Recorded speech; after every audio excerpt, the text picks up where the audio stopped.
Olá, alunos! Eu sou a professora Girlaine Silva. Para quem não me conhece, eu sou uma mulher negra e hoje estou usando vestido estampado. Você aí de casa já ouviu falar em sequestro de carbono?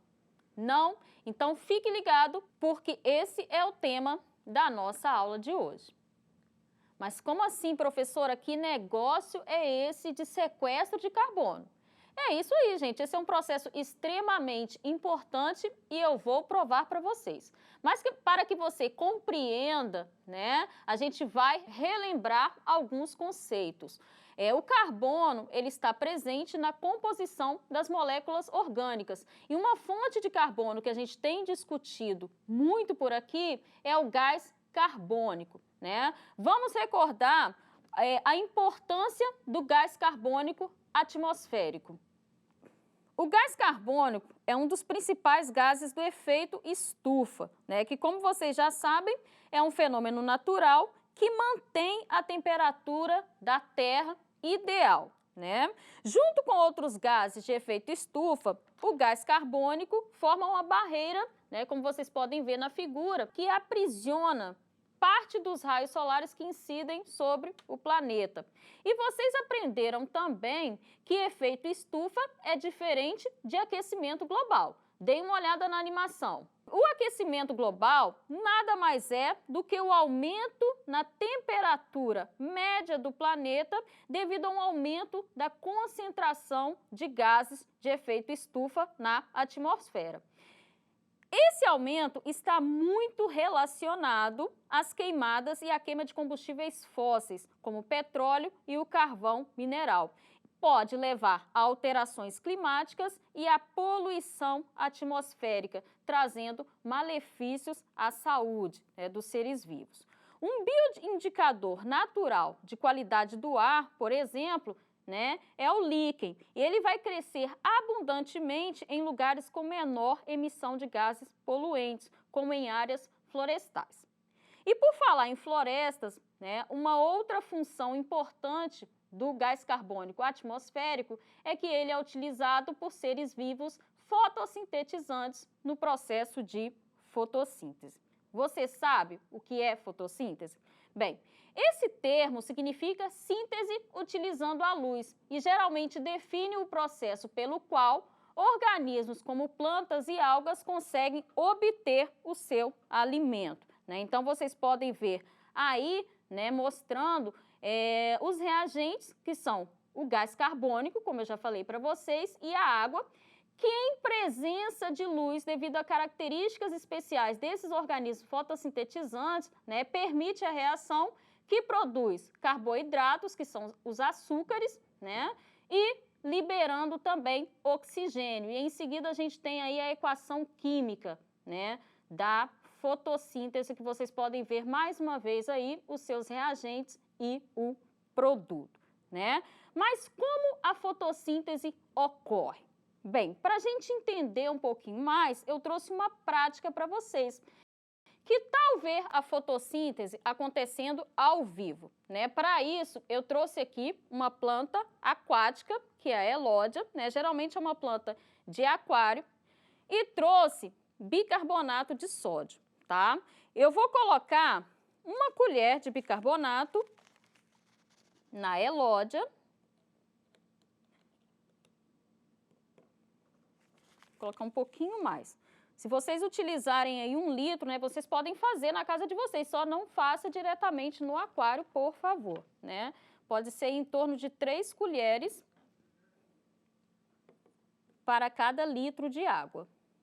E aí vocês vão misturar, vão colocar esse bicarbonato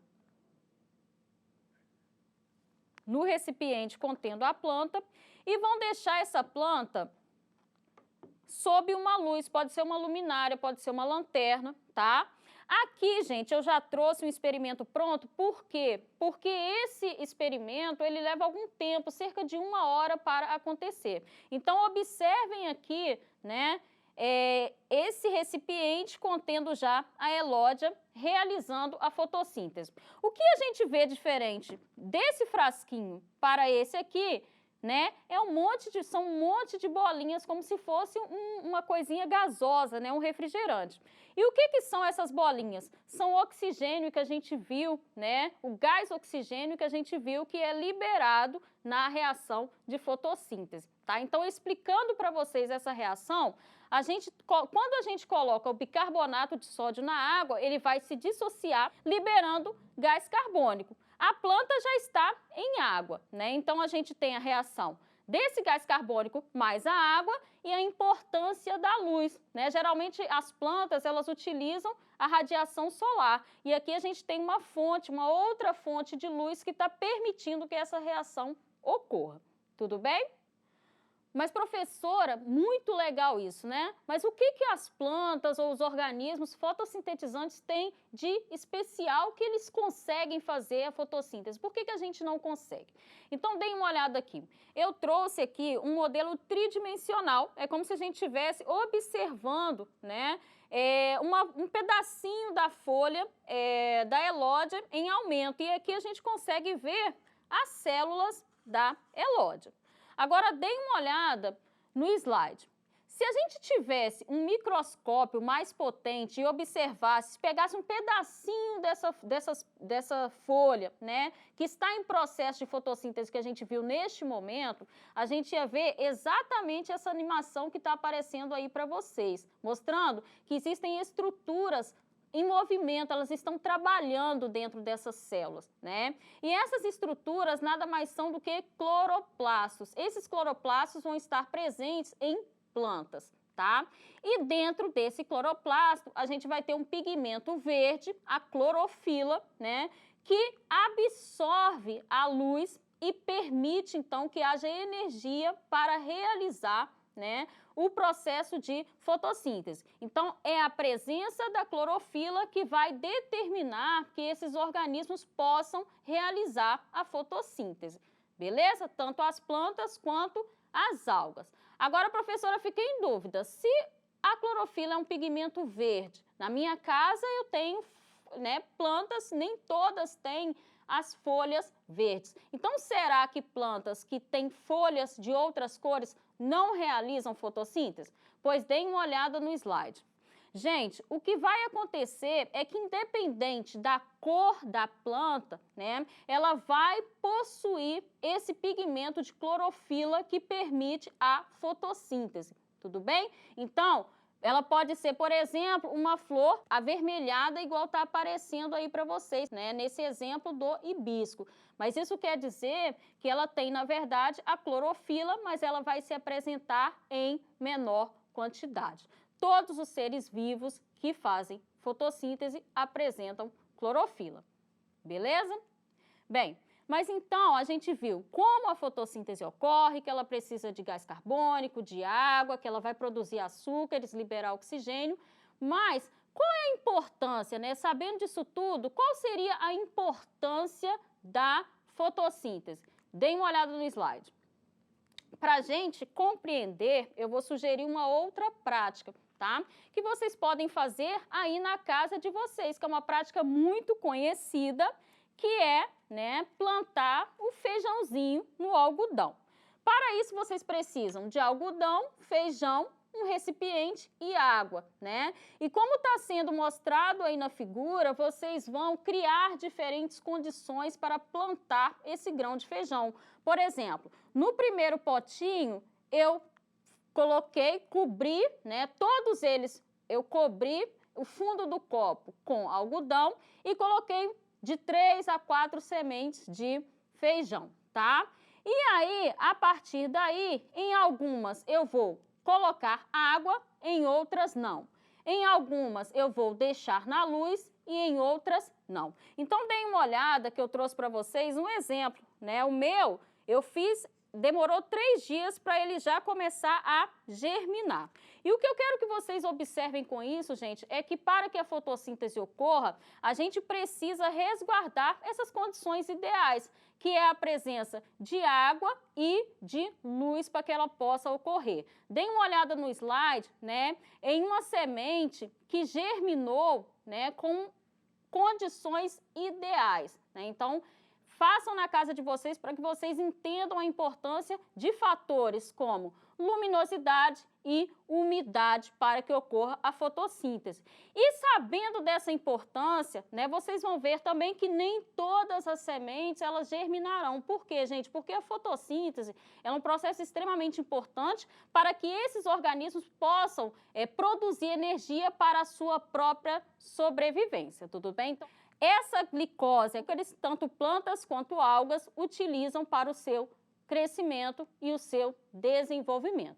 E uma outra importância disso também é que esses organismos fotossintetizantes acabam sendo a base da cadeia alimentar. Essa energia que é produzida a partir da luz vai ser distribuída, permitindo a sobrevivência, né, de outros organismos, beleza?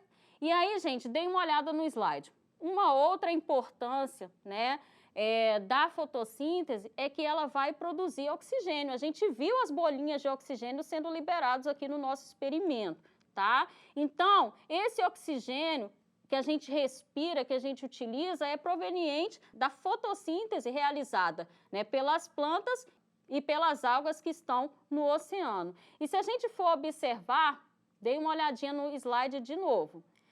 A maior parte, né, desse oxigênio vai ser liberado pelos organismos fotossintetizantes que estão no oceano, né? Grande parte deles pelas microalgas, os fitoplânctons.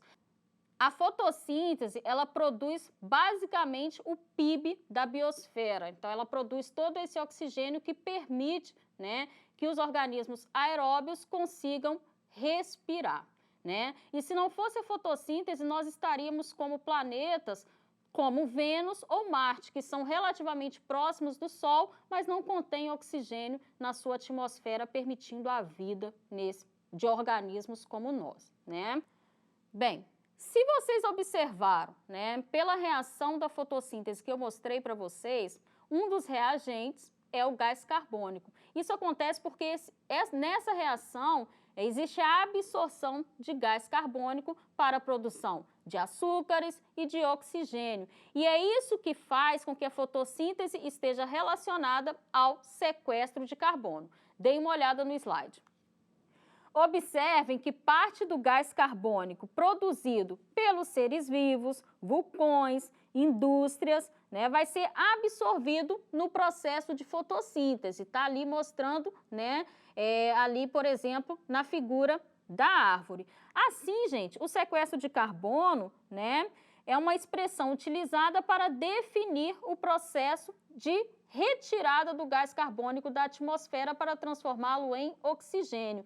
E esse processo é feito naturalmente pelo solo, né, em processo de sedimentação, por exemplo, ou pela fotossíntese realizada por plantas, né, e algas. Então, quando a gente fala em sequestro de carbono, a gente não está falando de nada ruim, não. A gente está falando de uma alternativa natural para retirar o gás carbônico da atmosfera, visto que a gente viu que em grandes concentrações ele pode estar relacionado ao aquecimento global. Dê uma olhada no slide. O sequestro de carbono, né, tem sido visto por muitas empresas como uma forma de compensar a emissão de gás carbônico relacionado às suas atividades, né? Então, eu trouxe, por exemplo, produtores de biodiesel e etanol, cuja biomassa, né, aquelas plantações, absorvem o gás carbônico durante o processo de fotossíntese, né, permitindo o crescimento e posterior conversão em combustíveis. A ideia, né, é que o processo de fotossíntese realizado por essa biomassa compense a emissão de gases, né, poluentes provenientes, por exemplo, de queimadas e desmatamento, como a gente pode ver aí na figura. No Brasil, as florestas plantadas para fins industriais absorvem quase 2 toneladas de gás carbônico da atmosfera. Por isso, o desafio é incentivar as empresas a criarem mecanismos próprios para reduzir o índice da emissão de gases poluentes na atmosfera. Nós podemos fazer a nossa parte? Também é um desafio, né? Cobrar das empresas que elas revejam as suas práticas e criem formas de diminuir a emissão de gases, cobrar que as empresas desenvolvam algumas práticas e soluções que incentivem os cuidados com o meio ambiente e, claro, gente, sempre fazer a nossa parte diretamente, optando por produtos mais sustentáveis e que são fabricados, né, de modo que não prejudique o meio ambiente ou que cause menos impacto. Agora vem para mim. E a gente sempre pode também repensar os nossos hábitos de consumo, né? Quanto menos a gente consome, menos impacto a gente causa no meio ambiente. E é isso, eu deixo vocês com essa provocação, que vocês pensem em formas de deixar o mundo melhor para as futuras gerações. Então, eu espero que vocês tenham compreendido a importância do sequestro de carbono e, mais ainda, né, o seu papel como ser que pode modificar e pode gerar menos impacto no ambiente. Eu já vou ficando por aqui. Até a próxima aula.